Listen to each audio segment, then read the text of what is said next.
Hello, and welcome to this professional development process on cultural competence and culturally responsive teaching. And when I say those words, I want to say right at the beginning that by doing this professional development on those topics, cultural competence, culturally responsive teaching, I'm not assuming that you aren't culturally competent or culturally responsive in your work. I think if we look at the educational workforce across this country, the teachers are in the 90th percentile in terms of cultural competence. We deal with differences all the time. The differences that students bring to us in terms of race, class, culture, language, religion, gender, sexual orientation, family background, coming to our schools, our classrooms every day.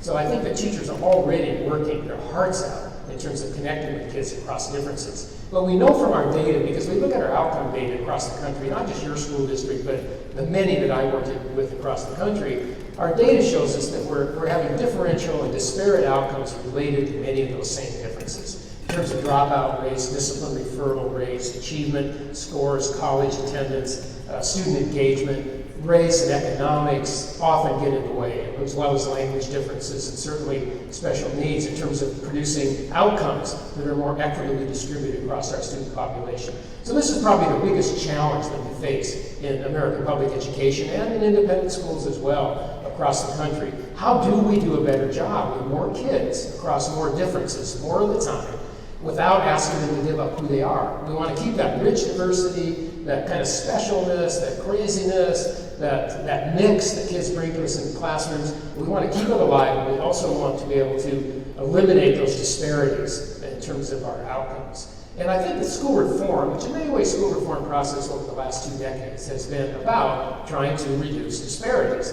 in public education, particularly related to race and economics and special needs. But I think we started from the wrong end of the spectrum when we created the school change processes. If you look at No Child Left Behind back in the early 2001, 2002, then Race to the Top, and whatever next reiteration of this is going to come along, too much has been focused and designed by folks at the political and business level, think tanks, foundations.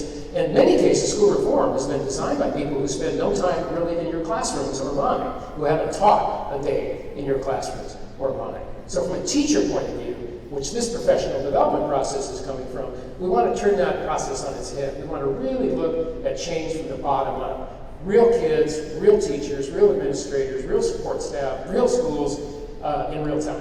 And how does change happen in our school? And I want to say that this process is based on profound respect for the work that you already do. So the work that we're asking you to do is about good people doing hard work, not about bad people messing up. Because I also feel that too much of the school reform rhetoric has been anti-teacher and also anti-public education.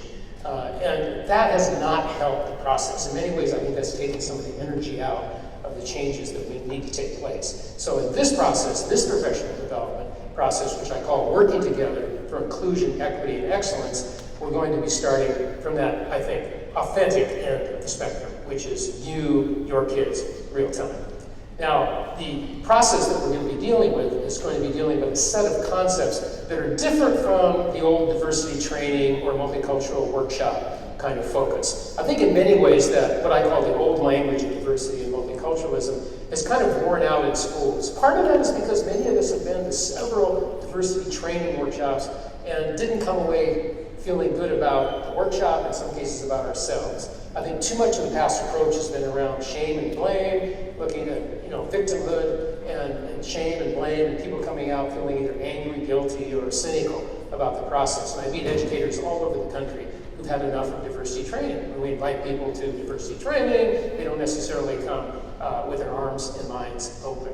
So we're going to shift the language in this context, in this work that we're going to be doing, and kind of create a new way of arriving at these issues that you're working on every day in your classrooms. And if you look at the first handout that you have, which is about those key concepts related to inclusion, equity, and excellence, and these are the words I think that make more sense to me, because it's not really an issue of whether we're diverse in our schools. Our schools are diverse. And some of you may be working in schools that are highly racially, culturally, economically diverse. Some of you may be working in schools that are not so diverse or maybe growing in diversity, but we're all dealing with difference all the time in our classrooms. And these are the key words that I think can help drive that process. So let's look at that word inclusion. Inclusion means students and employees, because this is about the adults in the school as well as the kids. Students and adults feel welcomed, seen, respected, understood, cared for, and safe. And this is something we want for every student across all grade levels and every employee in our school district. It's a hard goal to get to, but it's a lot connected to the bullying work that you're doing in your school. It's connected to your school climate work. It's when folks feel that they can show up in the building and be who they are. Now we move to the equity term. And the equity term is about the outcomes, those that we measure, in many cases those that we don't measure. But it's about the disparities that show up in terms of race economics and other dimensions of difference. We want to reduce those disparities, achievement gap, dropout rates, just differential referral rates for discipline. We want to reduce the negative, and also we want to increase the positive outcomes for all groups. So equity, we track it, we look at it, and in many ways the school reform movement, whether it's No Child Left Behind or Race to the Top or other efforts, have helped us focus on those issues, because those issues are the very issues that we measure.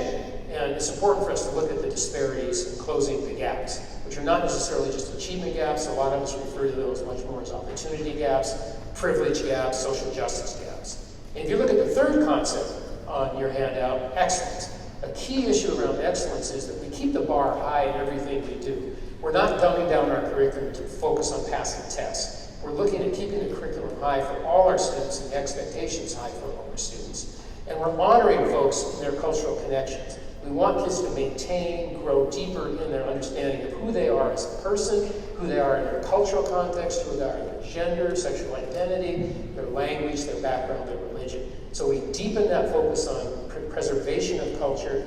And at the same time, we're looking at engaged citizenship, which I think is the key to excellence. A lot of folks around the country may say the top 100 high schools in America, or the best colleges to go to, or the best elementary school, are looking only at test scores and sometimes at graduation rates and college attendance. For me, excellence has much more to do with engaged citizenship. How are our students living in their lives related to the pluralism and diversity they see around them? Are they capable of engaging with folks who don't look like, speak like, worship like them? Can they have that skill of cultural competence? Do they have the ability to critique political rhetoric when they get a little older? See through folks' attempts to manipulate them based on fears of difference? This is all the excellence agenda, which is a key piece of school reform. Should be. It's been too driven by test scores, and that's why on this definition of excellence we talk about excellence is not so much about compliance or test scores, it's about engaged citizenship and real critical thinking. In the language of 21st century school reform, we often talk about excellence in terms of having students college and career ready. And those are certainly important goals. I mean, we want our students to be able to be functional in the work world and have the opportunity to go on for further learning, higher education. That's a kind of a minimum level expectation we would like to see coming out of our high schools. But it's not sufficient. College and career ready is not sufficient education. It's actually missing, I think, a central point. And what I always do is add another C to that, which is college, career, and culture ready. College, career, and culture ready. Because I look at my own life, I came out of high school, certainly college and career ready. I had a scholarship to an elite university on the East Coast. I came from Seattle. I had the college part ready. I think I was career ready. But I wasn't culture ready. I had no clue about the world I was going into. I'd been brought up in a white suburban community, isolated from most of the diversity issues we're going to be talking about in this workshop. So I definitely was not culture ready. I was not ready to understand the diverse nation and world I lived in, even though I was considered a smart kid. So we have to add that third C, college, career, culture ready. It means we're able to engage in this country, in this world, in a respectful way, having some degree of knowledge of our own ignorance and some degree of respect for people who are not like us.